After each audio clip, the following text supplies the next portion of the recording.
Welcome to Threads of Truth, the podcast where real-life mysteries meet internet speculation. Today, we are walking through a case defined by a beautiful but really brutal landscape. Oh, yeah?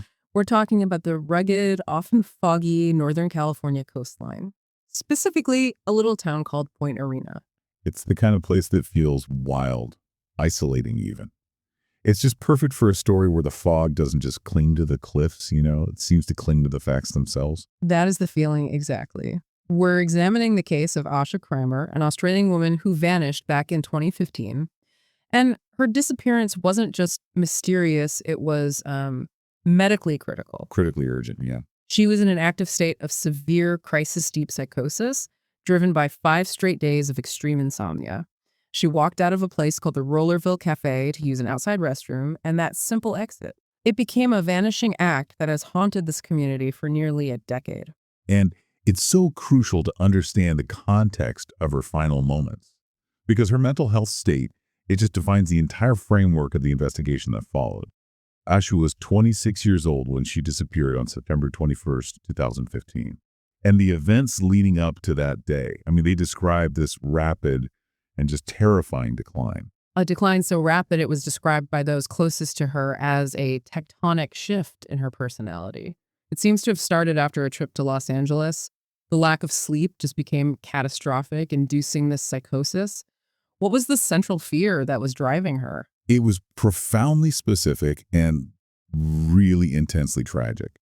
She had fixated on this delusion that she had harmed or even killed her neighbor, a man named Laurel Eddie Ryan. Wow. Now, you have to understand, Eddie was demonstrably alive at the time. He was fine. Hmm. But the terror that she had committed this act was entirely real to her. It was pushing her into like an active flight response. So this fear, it led her boyfriend, Jemai Gale, and her friend Sally Scales to do the only responsible thing they could think of. They brought her to the Mendocino Coast District Hospital just the day before she vanished, on September 20th.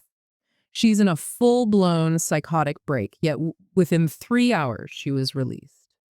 That just feels like the failure point that casts a shadow over this entire case. It is the systemic failure. She was initially placed on a 5150 hold. Okay, what is that exactly? So that's California's provision for an involuntary 72-hour psychiatric detention and evaluation. It's used precisely because someone is deemed a danger to themselves or others. In her case, driven by that very delusion. So, okay, if she was placed on a mandatory hold for her own safety, what specific bureaucratic pressure or loophole allows a hospital to justify releasing a patient who is actively resisting evaluation? Well, the stated reason for the early release was that resistance. She refused to have her vitals taken, and so according to their internal protocol, she was never fully evaluated. That seems backward. It is. This is where the system just breaks down, especially in rural settings. When a patient is incapable of making rational decisions because of their crisis, their refusal should trigger deeper intervention, not immediate release. It sounds like the hospital prioritized legal liability and just clearing beds over actual patient safety. That's often the cold reality of it, unfortunately. Small rural hospitals, they frequently lack dedicated psychiatric infrastructure or specialized staff, or even just the capacity to manage a non-cooperative, acutely ill patient for the full 72 hours. So there's pressure. Huge pressure to free up beds. So the system defaults to handing the immediate crisis back to the family, leaving this profoundly vulnerable individual awake for 5 days, actively psychotic, to just wander out into the world. And that failure, just hours later, became this case. Which brings us to the next morning, September 21st. Asha is still with her boyfriend and friend, and they're at the Rollerville Cafe. Around 9:30 a.m., she stands up to use the restroom, which critically is located outside the main building. And that separation, that's the window. She stepped outside and was just never seen again by her companions. Mm-hmm. And some key details about her physical state at that moment make the search trajectory so incredibly difficult to plot. Right. She left barefoot, no identification, no money, not even her shoes. Exactly. This suggests either an extremely sudden impulsive flight driven by the delusion or immediate foul play, because you just don't travel far, especially on that terrain in that condition. So the authorities launched this intensive search operation. They're focusing on the rugged coastline, the cliffs near the Point Arena lighthouse. assuming the worst. Right. Of course, suicide or an accidental fall due to disorientation were the logical initial conclusions. But the physical facts, they just don't support that. Law enforcement classified her as an at-risk missing person. Yet despite all the aerial surveys, the extensive ground searches over those incredibly treacherous cliffs, no forensic evidence has ever been found. It's not a thing. No DNA, no personal items, no shoes, and certainly no remains. They did find a jacket near the lighthouse, but friends couldn't even definitively say it was hers. A complete lack of a physical trace near the most dangerous spots. That's the real ghost in the machine here. It forces the inquiry away from the coast and into the social fabric of the community. And that's where we pivot to the truly unsettling threads that, fuel the internet's fascination with this case. And the first thread takes us right back to the central figure of her delusion, the neighbor, Eddie Ryan. This is the synchronicity that makes the case genuinely unsettling. It moves it beyond, a simple story of psychosis. So Asha was convinced she had harmed Laurel Eddie Ryan in 2015. 3 years later, in 2018, Eddie Ryan himself went missing. From the same area. From the very same rural area, and he remains a missing person to this day. Wait, what? So you have two people connected by a delusion, and they both vanish permanently from the same isolated place within a few years of each other. Exactly. And you can imagine online discussions just seized on this. Did her clouded mind somehow glimpse a truth about the dangerous nature of her surroundings? Or is this just a terrible, tragic coincidence that this, high crime rural area claimed two people who happen to be connected by proximity? It introduces a genuinely unsettling dimension. It does. We have to at least consider the possibility that her specific, detailed psychosis might have been catalyzed by something real she saw or maybe overheard related to Eddie Ryan or his activities. So it makes you ask whether her flight was driven by purely internal fear, or maybe fear mixed with the reality of an external threat. Right. The whole narrative of multiple disappearances in this isolated region, it definitely feeds that suspicion that maybe Asha saw something she shouldn't have and her flight became permanent. But there's another half to the theories, and this one shifts the focus entirely away from foul play near the cafe. It suggests Asha survived that initial flight. Yes, the Guala reports. Which are what, exactly? They're sightings that suggest an intentional movement south, away from the Point Arena cliffs. Guala is about 16 miles south. A surfer reported seeing a woman matching her description, barefoot, gray hoodie, at 3:00 p.m. the same day she vanished.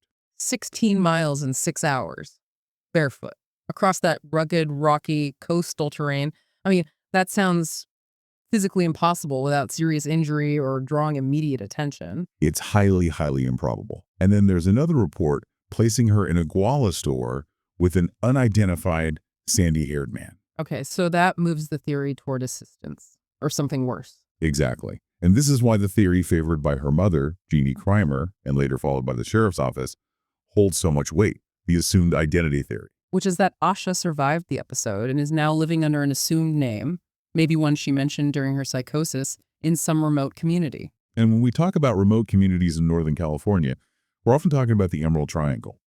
This region is famous for its isolated, largely unpoliced cannabis farms, off-grid homesteads, communities of people who intentionally want to live outside of official records. It's an ideal environment for someone trying to vanish. Or for someone in a fugue state to be sort of taken in and absorbed, Her mother, Jeannie, has sustained this agonizing decade-long search, flying from Australia over and over. She's actively searched crack houses, farms, and street camps based on her conviction, and she says, I know she's still out there. And that conviction, it's such a powerful counter-narrative to the initial official conclusion of accidental death or suicide. It forces us to really examine how Asha's initial psychosis shapes the public and official interpretation of the case. So, does the initial mental health crisis make people too quick to just assume tragedy instead of, say, a planned yet mentally clouded disappearance that involved a third party? Absolutely. The psychosis and insomnia label, it primes the public and authorities to categorize the case as a tragic accident. It's the simplest answer. A fall from a cliff. A fall from a cliff. And that assumption, it restricts the inquiry.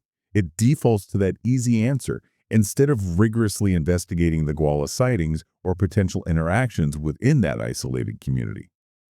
The investigation really struggles to reconcile this profound contradiction. No forensic evidence where she should have fallen, but multiple unverified sightings where she couldn't have possibly walked. So if the cliffs give us no answers, we are left with the physical impossibility of the Guala sightings. Let's just go back to that single crucial detail. She was barefoot, no ID, no money. If that 16-mile journey south is physically unsustainable, what does that tell us? It strongly suggests one of two things: either rapid, immediate foul play, or immediate clandestine assistance from someone in a car. It's almost impossible to hike 16 miles barefoot on that coast without immediate visible injury. Which would have drawn attention or left some kind of trace, yes. So the Guala reports, if they're accurate, mean she was picked up very, very quickly after leaving the cafe. So the question isn't how she traveled, but who helped her travel. Precisely.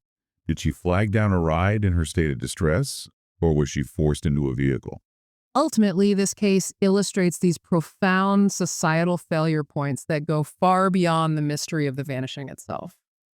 That decision to release her from the 5150 hold, it just stands out so starkly. It is the systemic scar on this case. It reflects how our healthcare and community support systems so often fail individuals in acute psychiatric crisis. They prioritize procedure over the patient's outcome.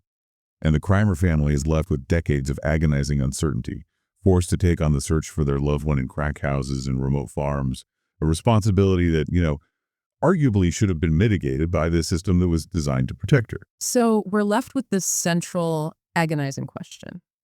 Asha was terrified by her own delusion of having harmed a neighbor. Does fleeing that specific terror suggest she intended to vanish permanently, to start a new life off-grid? Or did she simply walk away expecting the episode to pass, believing she could eventually return to her life, only to encounter something or someone unforeseen along the way? The distinction between fleeing a situation and attempting to vanish forever is just critical here. It is the ultimate unresolved question. Was her flight a permanent, intentional act of self-exile driven by a crime she only thought she committed? Or was it a temporary, desperate break from an internal horror that led her directly into an external danger she couldn't perceive? A truly profound thought to carry with us. Thank you for walking us through the complexity of the Asha Kreimer disappearance today. My pleasure. It's a case that really sticks with you. It does. And for you, our listener, next time we are going to examine a truly bizarre case. A man who vanished, reappeared under a new identity, and lived undetected for years. Until then, keep questioning the threads you pull.